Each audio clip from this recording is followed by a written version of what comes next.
League में जी बड़ा पड्डा पड़ गया।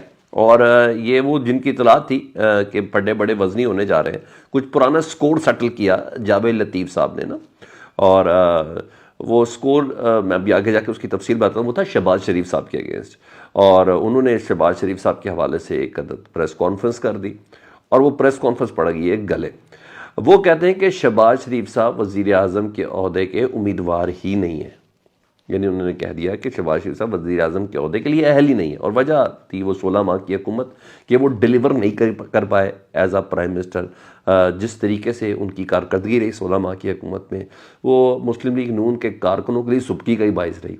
इवन मुस्लिम लीग नून की जो पुरानी कारकर्दगी है उसके ऊपर भी ना एक दबीस किस्म की लहर जो है ना, वो जैसे कहते हैं अट गया। जी हाँ, वो भी डिलीवर ना करने की वजह से ना वो पुरानी कारकर्दगी भी धुल गई। तो ये उन्होंने कहा, यानी 16 माह की कारकर्दगी थी अच्छी, तो इस पर फड्डा पड़ा जी। शहबाज शरीफ साहब, सारी बात है आका वज़ीर ये वाली पार्टियों के अंदर आपको पता है ये सब चीज़ें तो चल रही होती हैं। शहबाज शरीफ साहब ने इस पर शोकस कर दिया जावेद लतीफ़ साहब को। जावेद लतीफ़ साहब को शोकस हुआ है, बीइंग अ पार्टी सदर है, शहबाज शरीफ साहब कर सकते हैं कि अच्छी कारकर्दगी है, बुरी कारकर्दगी है, कुछ भी है, आप इस तरह की स्टेटमेंट नहीं दे सकते। इसकी वजह भी आपको सारी आगे बताता हूँ।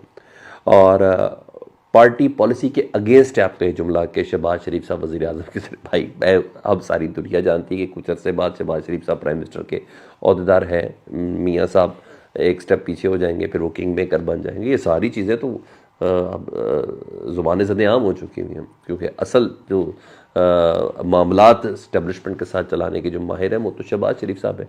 नवाज शरीफ साहब तो हर टेन्योर में कोई ना कोई पड्डा करके पीछे हो जाते हैं।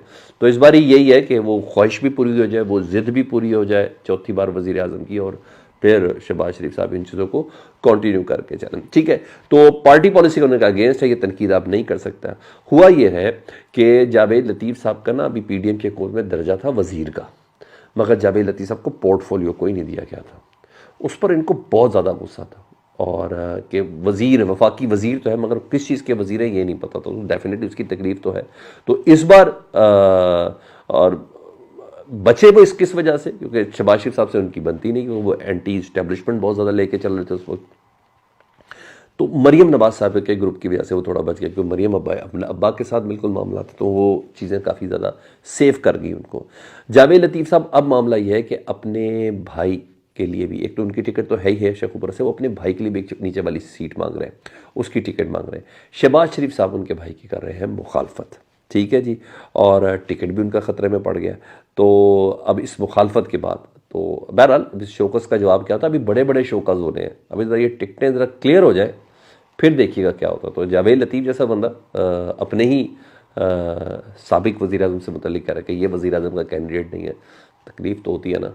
जी हाँ, अब आ जाऊँ जी मैं उस लेवल प्लेइंग फील्ड वाले केस के हवाले से जो सुप्रीम कोर्ट में था। सर थोड़ी सी वैसे अपनी नाअहली के ऊपर भी थोड़ी नज़र दौड़ानी चाहिए, अपनी कम इल्मी के ऊपर भी चलानी चाहिए। पता चले कि हम कहीं ना कहीं नालायक भी हैं ना, तो ऐसा लगा। और उस लेवल प्लेइंग फील्ड वाले केस में अहम तरीन समात थी, और सबसे पहले तो पाकिस्तान तहरीक इंसाफ के वकला की नालायकी बड़ी सामने हुई। मैं हैरान हुई ये क्या है। तो इलेक्शन कमीशन ने पाकिस्तान तहरीक इंसाफ के उस एतराज़ात के ऊपर जिस पे उन्होंने तौहीन अदालत वाला उन्हें बताया लेवल प्लेइंग फील्ड ना मिलने का, तो इलेक्शन कमीशन ने रिटर्न एक जवाब जमा कराया कि जनाब ये इन्होंने गलत एक्सक्यूज़ दिया है, इस एक्सक्यूज़ के ऊपर तो इनको जुर्माना होना चाहिए। इनकी 75% कागजात नामजदगी मंजूर हो गए हैं। तो जो कुछ भी उनका मौका था उन्होंने रिटर्न दिया था। तो लतीफ़ खोसा साहब आज रोस्टम पर खड़े होकर कहते हैं कि जी हमारे साथ ज्यादती हुई है, बता रहे थे बार बार।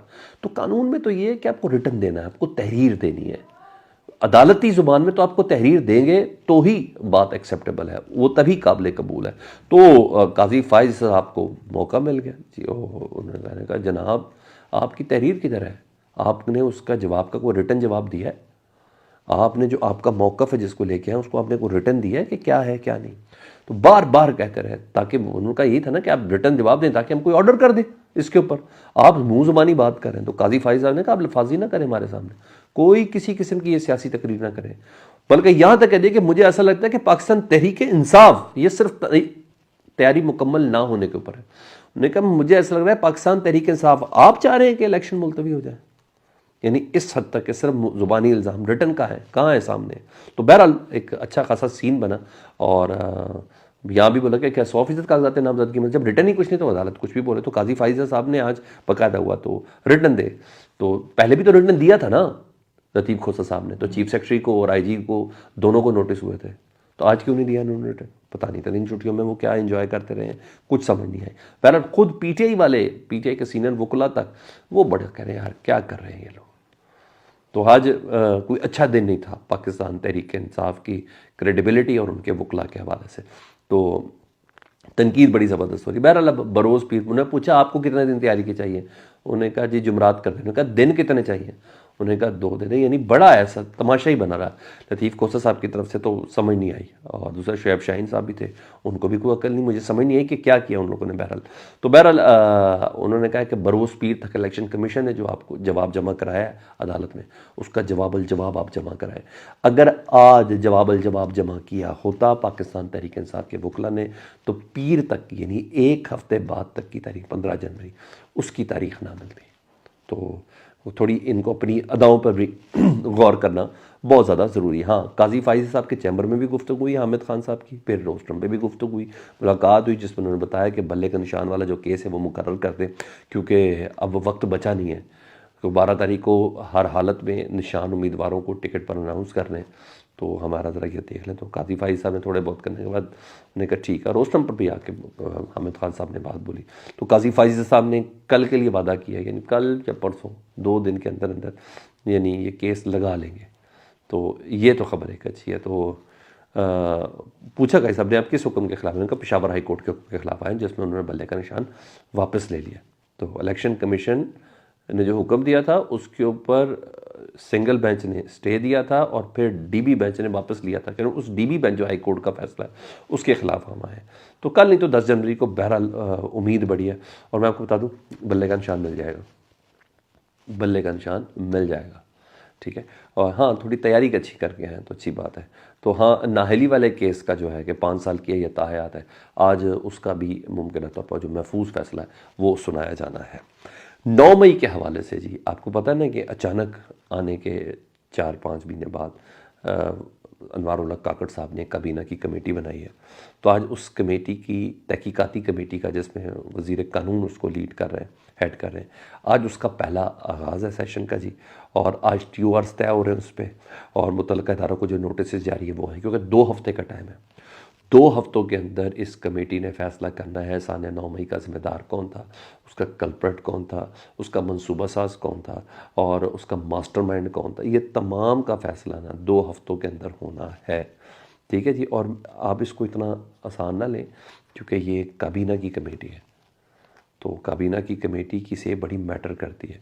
और 2 हफ्तों से मुराद ये है कि इलेक्शन से पहले पहले ये फैसला देना ही देना, ठीक है। कमेटी की रिकमेंडेशन जानी है, और ये रिपोर्ट काबीना की इसलिए अहम है। और मुस्तकबिल का पाकिस्तान तहरीक इंसाफ का जो फैसला है मुस्तकबिल बईद का, ये वही काबीना की कमेटी करेगी। एक तो ये चीज़ अहम है। तीसरा, साइफर केस की समाअत थी जी, वो समाअत आज नहीं हो सकी, क्योंकि इस्लामाबाद हाई कोर्ट ने उसके ऊपर सर्टन स्टे दिया हुआ है, तो अडियाला में थी और वो नहीं हो सकी। तो इस्लामाबाद हाई कोर्ट का 9 जनवरी तक का स्टे था। कहा जाता अबुल अस्लाम ज़ुल्करनैन साहब की तबीयत भी सही नहीं है, अल्लाह सबकी तबीयत दुरुस्त करे और बेहतर फैसले तक पहुँचाए। मुझे तो यही लगता है। बल्ले के निशान के हवाले से मुझे कभी इम्कान है। बाकी जो केसेस हैं, सारी बात है ज़मानत और नैब की अदालतों में, उसको अभी ज़रा थोड़ा मुश्किल होगा। आपको क्या लगता है कमेंट सेक्शन में मुझे ज़रूर बताइएगा। अपना बहुत ख्याल रखें। अल्लाहुम्मा सल्ली अला मुहम्मद व आले मुहम्मद।